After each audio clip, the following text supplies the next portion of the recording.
The biggest challenge, we were fortunate to have a good reaction on the last film, and we knew we didn't want to just go make a sequel for the sake of making a sequel. So we spent a lot of time. That's one of the reasons why we didn't just rush into doing the sequel, is we wanted to make sure that we could do one that matched or preferably outdid the last one. So it was really trying to not just make a sequel, but make one that lived up to the last. And David? I think the biggest challenge was, and continues to be, honoring the Trek that came before, but at the same time making it completely and totally accessible to people who have a perceived notion of what that is, both tonally and on a story level, and you know, making the movie you know, fun to watch, but also meaningful, and hopefully we nailed it. And Carl? For me, probably the biggest challenge would be working with Chris Pine. No, seriously, no. For me, Yeah. he's looking. JJ's looking knew like, what are you something doing? was coming. No, I guess the biggest challenge was to come into this and to not repeat ourselves, to deliver something that was bigger, better, more dynamic, and more character driven, and to be you know, to be truthful to those characters that everyone fell in love with. So I imagine speaking Klingon was quite a challenge. Yes. I think it was learning my lines and saying those big words at JJ speed was the hardest challenge. No, for me, it was waiting 4 years to come back and work with the same people that I've remained friends with, and it was also wondering if we were going to be able to come back. That was it, because we're older now. That's all. Which way to do my hair was the hardest thing, really. Straight or curly or long with bangs or a sort of a ponytail, or maybe no hair.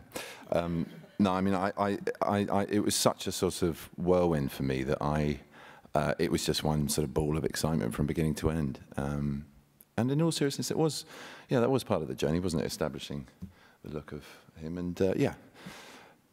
Okay, and JJ? It was wonderful. I think really the biggest challenge for me was Benedict's hair, because no, there were a lot of challenges in terms of the production, because the movie, the action and set pieces are so enormous, and despite having a healthy budget, the opportunity of, you know, to figure out how to make these sequences come to life and look authentic. We didn't want to do a green screen or blue screen movie where it felt like it was people acting in front of nothing and you could feel it and taste it. We wanted to make it feel real.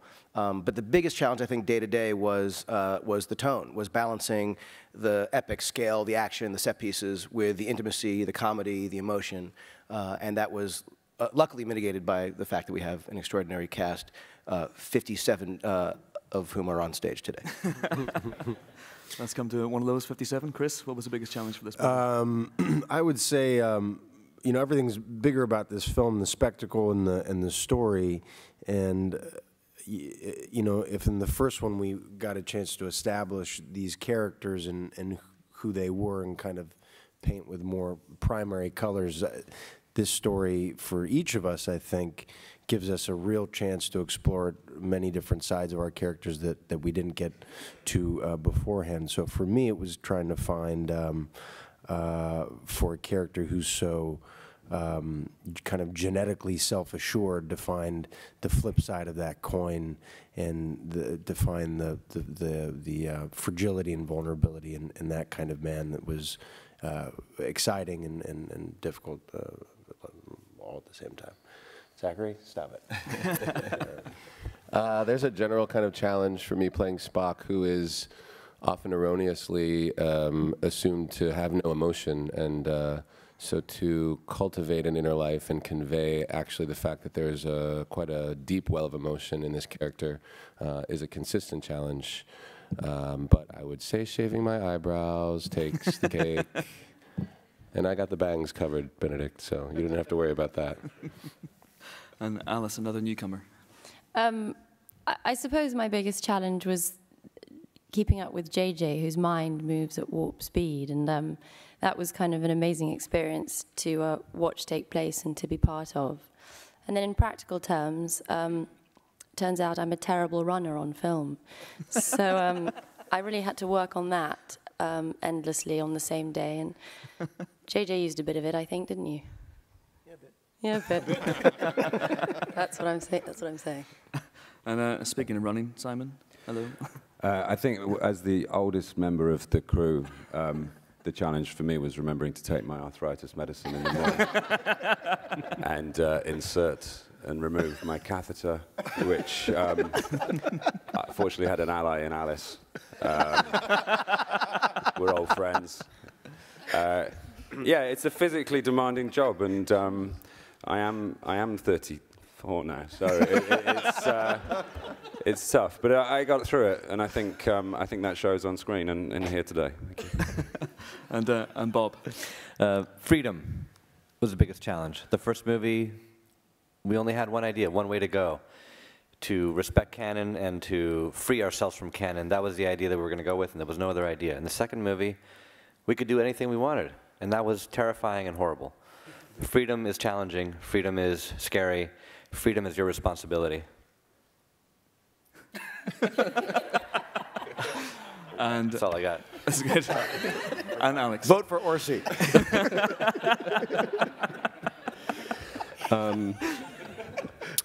I think the biggest challenge was just not, the first movie brought everybody together, and it was so exciting because to watch these people that were so iconic, these characters that were so iconic come together was so great. But the fear I think we had was assuming that just because they came together at the end of the first movie, they were the bridge crew that you knew from the series.